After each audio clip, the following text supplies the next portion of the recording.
Welcome back.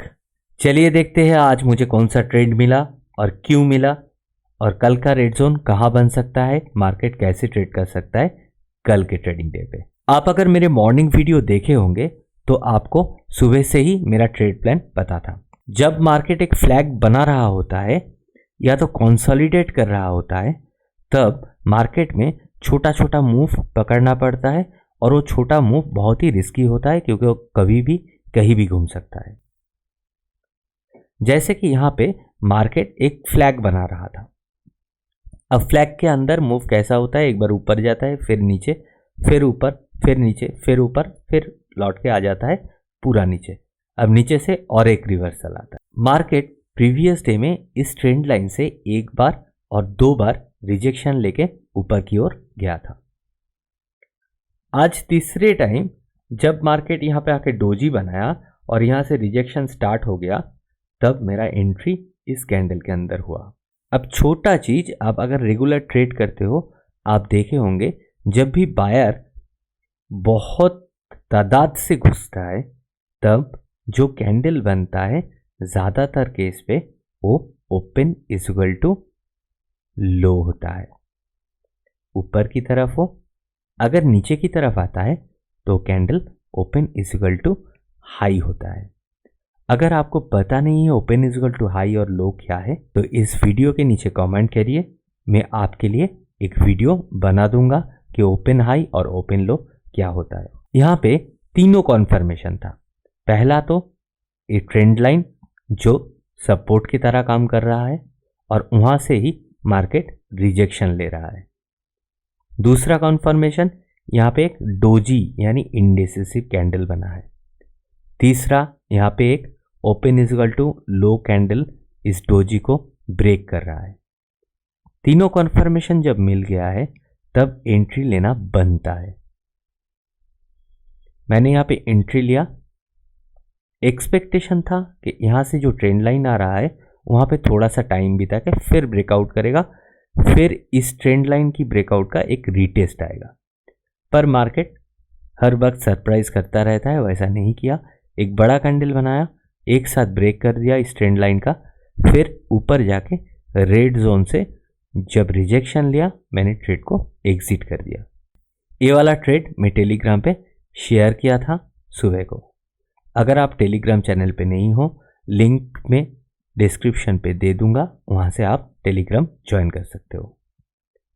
दूसरा trade मैंने Telegram पे इसको भी शेयर किया था जब यहाँ पे एक हेड एंड शोल्डर पैटर्न दिखा। मैंने जब पोस्ट किया था तब ए वाला रेड लाइन बन रहा था और ये जो हेड एंड शोल्डर का जो नेक लाइन है उसको बस ब्रेक किया था।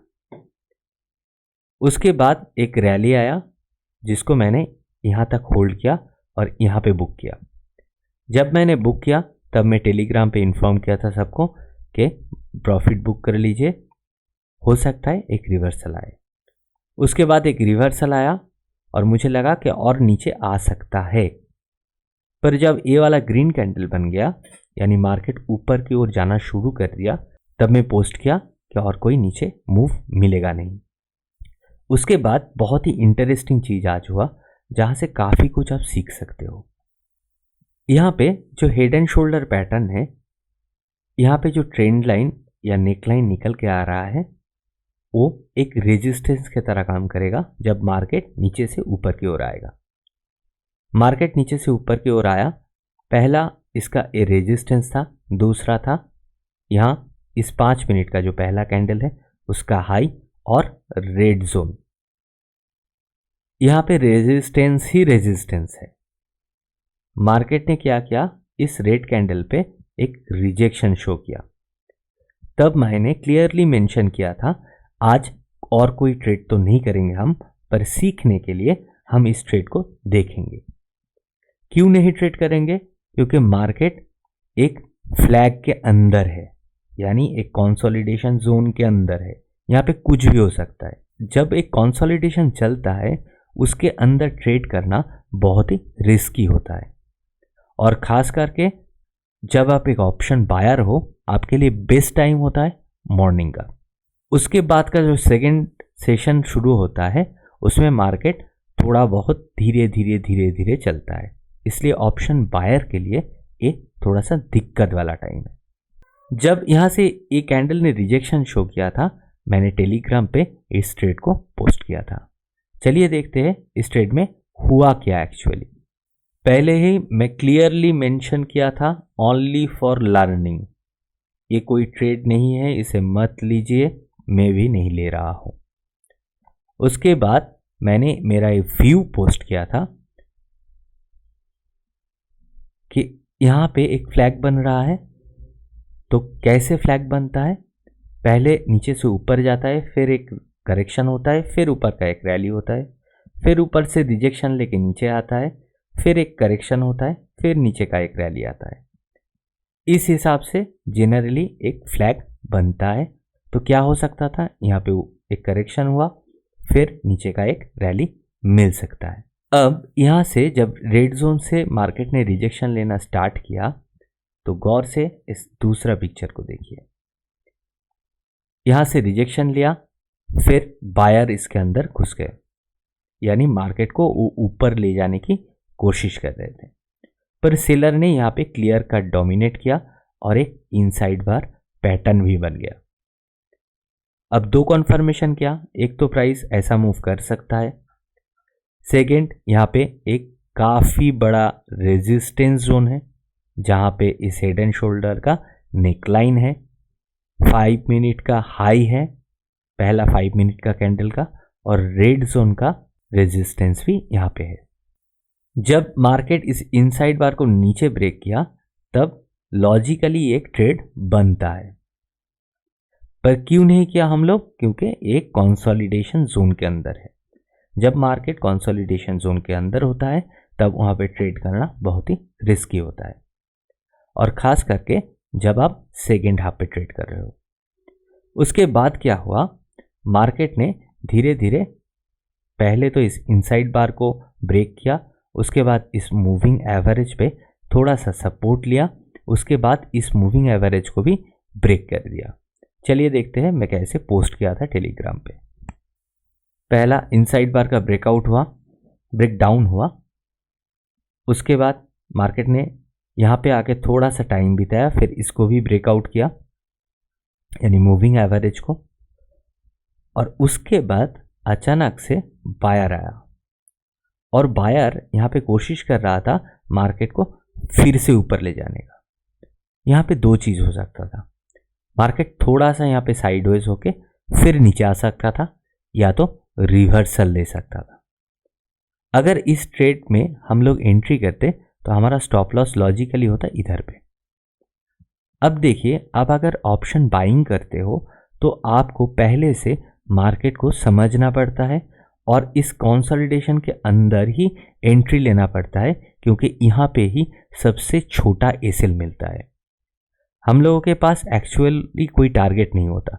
यहाँ पे एक सपोर्ट है तो एक टारगेट हो सकता है, ये दूसरा टारगेट हो सकता है, ये तीसरा टारगेट हो सकता है। तो एक्चुअल कोई नहीं कह सकता कि यहाँ आएगा या यहाँ आएगा मार्केट या यहाँ आएगा। हो सकता है मार्केट यहाँ तक आए, घूम जाए, हो सकता है उसके बाद फिर से यहाँ आए, फिर घूम जाए, हो सकता है एक बार में ही पूरा रैली कर दे। मार्केट कुछ भी कर सकता है। हमारे पास होता है सिर्फ एंट्री जो हम एग्जैक्ट बना सकते हैं, और एसएल जिसे हम एग्जैक्ट बना सकते हैं। जितना जल्दी आप समझ पाओगे ट्रेड को और एंट्री ले पाओगे, उतना छोटा एसएल मिलेगा आपको, और जितना छोटा एसएल मिलेगा उतना ही प्रॉफिटेबल होने का चांस आपका बढ़ जाएगा, क्योंकि एसएल होगा भी तो मैक्सिमम 20 पॉइंट का एसएल होगा, मैक्स टू मैक्स। प्रॉफिट मिलेगा 1:1 मिल जाए, 20 मिल जाए, पहला 50% एग्जिट कर दो। उसके बाद 20 से 25 या 30 चला जाए, जो क्वांटिटी आपका बचा हुआ है बाकी, उसका 50% आप एग्जिट कर दो, और जो बाकी 25% आपका ट्रेड में है उसको एसएल लगा दो आपकी बाइंग प्राइस पे, ताकि वो 25 क्वांटिटी अगर घूम के आ जाए तो आपको ब्रेक इवन पे निकलने का मौका मिले। इससे क्या होगा, आपका प्रोबेबिलिटी बढ़ जाएगा प्रॉफिट करने का और ट्रेड को लॉन्ग टर्म में होल्ड करने का। इसके ऊपर डिटेल में मेरा वीडियो है, आप देख सकते हो, मैं वो लिंक भी डिस्क्रिप्शन पे दे दूंगा। उसके बाद क्या हुआ, मैंने यहाँ पे पोस्ट किया था, दिस इज कॉल्ड फियर। जब भी ट्रेड में एंट्री ले लेते हो उसके बाद थोड़ा सा रिवर्स आता है तो फियर चालू हो जाता है, एसएल का फियर। पर अगर एसएल छोटा होगा और आपका पोजीशन साइजिंग ठीक होगा तो ये वाला फियर गायब हो जाएगा। ये बहुत ही इंपॉर्टेंट है एक ट्रेडर के लिए समझना कि कैसे फियर से और ग्रीड से आप बच सकते हो। उसके बाद ये वाला कैंडल पे बायर्स ने डोमिनेशन कर दिया और धीरे धीरे जाके एसएल हिट हो गया। अब चलिए वो पिक्चर भी मैं शेयर किया था, वो भी आपको दिखाता हूं। यहां पे जाके एसएल हिट कर दिया। तो एसएल एक ट्रेडर के लिए हर रोज का साथी होता है। एसएल कॉमन होता है। आप ट्रेड करने जाओगे तो सिर्फ प्रॉफिट नहीं हो सकता। आप क्या कर सकते हो, लर्निंग इंपॉर्टेंट क्या है कि आप एसएल को छोटा कर सकते हो ताकि आपका जो नुकसान हो, जो लॉस हो, वो छोटा हो। ये बहुत इंपॉर्टेंट है। अब चलिए देखते हैं कल का रेड जोन कहां पे बनेगा और कल का दिन कैसा हो सकता है। पहला मार्क कर लीजिए 43,557। दूसरा मार्क कीजिए 43,466। तीसरा नीचे वाला 43,287 एंड 43,196। अब ये बन गया कल का रेड जोन। आज देखिए पिछले 2 दिन से अगर इस पहले दिन को आप देखेंगे, इसका हाई था यहाँ पे और लो था यहाँ पे। आज का जो दिन बना है इस हाई और इस लो के बीच में बना है। यानी अगर डेली चार्ट पे जाके देखेंगे तो ये वाला दिन एक इनसाइड बार होगा। चलिए देख लेते हैं एक बार डेली चार्ट पे। अब देखिए ये वाला जो रेड कैंडल था उसके बाद आज का दिन उसके अंदर इनसाइड बार है। इस रेड कैंडल में सेलर का डोमिनेशन था क्योंकि विक्स इधर बढ़ा था और आज के कैंडल पे बायर का डोमिनेशन है और विक्स नीचे बना है। मूविंग एवरेज काफी नीचे है, मार्केट हो सकता है कि नीचे आए। अब चलिए 5 मिनट पे जाके देखते हैं। अब सबसे इंपॉर्टेंट जो लाइन बनेगा वो बनेगा इस डे का हाई और इस डे का लो। क्यों बनेगा? क्योंकि ये इनसाइड बार का मदर कैंडल है। अगर मार्केट इस ब्लैक लाइन को ऊपर की तरफ ब्रेक करता है तो ऊपर जाने का चांस बढ़ेगा। अगर मार्केट वो ना करके इस ब्लैक लाइन को नीचे की तरफ ब्रेक कर देता है तो नीचे जाने का चांस बढ़ जाएगा। प्रीवियस डे भी इस जोन से रिजेक्शन लिया था, आज के दिन भी यहां से रिजेक्शन लिया है और फिर से यहां जाके खत्म हुआ है। अगर आज यहां से ब्रेकआउट हो जाता तो ये रैली हाथ पे नहीं आता, क्योंकि ब्रेकआउट होता भी तो 3 बजे के बाद होता। अब यहां पे एक बार इस जोन को मार्केट ने तोड़ने का कोशिश किया, यहां पे दूसरे बार, यहां पे तीसरे बार, यहां पे चौथे बार, यानी बार बार इस एरिया को जो रेजिस्टेंस है इसको तोड़ने का मार्केट कोशिश कर रहा है। और पहले जो लो लगा था, दूसरा लो उसके ऊपर, तीसरा लो उसके ऊपर, उसके बाद का लो उससे भी ऊपर, यानी बायर्स जो है वो कंटिन्यूअसली दबाव बना रहा है कि ऊपर का जो रेजिस्टेंस है वो टूट जाए। पर जो सेलर है, सेलर बार बार उसी रेजिस्टेंस के करीब आके डोमिनेशन फिर से ले रहा है।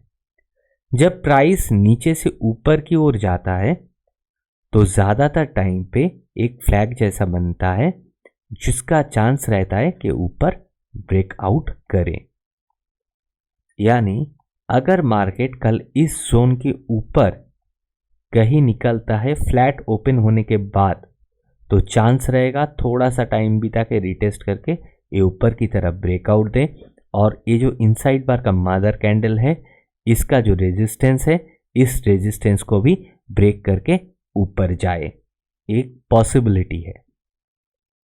दूसरा क्या पॉसिबिलिटी है, अगर यहां से रिजेक्शन फेलियर हो जाता है तो मार्केट धड़ाते हुए नीचे आ भी सकता है और आने वाले दिनों में इस मदर कैंडल का लो यानी जो सपोर्ट है इसका भी ब्रेकडाउन दिख सकता है। कल अगर मार्केट बहुत बड़ा गैप अप हो जाता है तो हो सकता है यहां से एक रिवर्सल आए। अगर बहुत बड़ा गैप डाउन होता है तो हो सकता है यही कहीं से और एक रिवर्सल नीचे की तरफ भी आ सकता है। सबसे बढ़िया होगा अगर मार्केट थोड़ा सा गैप डाउन ओपन हो और यहां से एक रिजेक्शन मिले, यानी इस विंडो को आप ट्रेड कर पाए, या तो ऊपर से नीचे या तो गैप डाउन थोड़ा ओपन हो और आपको मौका मिले कि यहां से यहां तक का ट्रेड करने का। पर अगर कहीं इसके अंदर ओपन होके मार्केट नीचे आ जाता है तो हो सकता है एक वोलाटाइल और साइडवेज मार्केट कल भी दिखे। नीचे ओपन होके ऊपर की ओर जाता है तो यहां पे थोड़ा सा साइडवेज होके फिर ब्रेकआउट भी आ सकता है। अब कल क्या होगा एग्जैक्टली ओपनिंग कहां पे हो रहा है वो SGX निफ्टी को देख के मुझे कल सुबह एक अंदाजा आएगा। उसके बाद मैं अपना ट्रेड प्लान करता हूं और वो ट्रेड प्लान मैं एक शॉर्ट वीडियो में टेलीग्राम पे और यूट्यूब में मैं शेयर करता हूं आप लोगों के साथ। उस वीडियो को ज़रूर देख लीजिएगा क्योंकि कल का दिन बहुत इम्पोर्टेंट हो सकता है। अगर यहाँ से आपको कुछ सीखने को मिलता है इस चैनल से, मेरे टेलीग्राम से, तो ज़रूर टेलीग्राम को सब्सक्राइब कीजिए और इस चैनल को लाइक, सब्सक्राइब और शेयर करना मत भूलिएगा।